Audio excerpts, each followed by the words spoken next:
Assalamualaikum, welcome back to another video on Mr. TECHFOX. In this video, I'm going to show you how to complete the Dirty Money Part 3 mission in Roblox Wanted. If this guide helps you out, drop a like on the video and make sure to subscribe to the channel.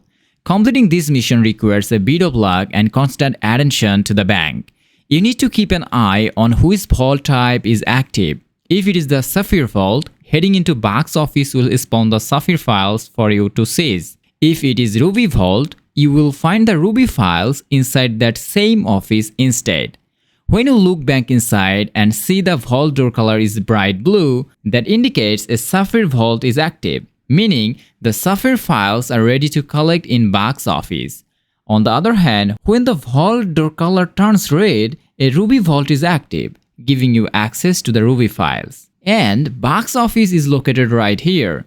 Join the police force during one of these vault's events, head into this office and you will find the files lying right on the top of the table. Simply seize them, head over to the police station, talk to the NPC Bert and turn in the mission to complete it. I haven't got a Sapphire or Ruby Vault yet to show you the live pickup, but this is the exact process you need to follow. As soon as you spot either vault active, head in and grab those files. Thanks for watching.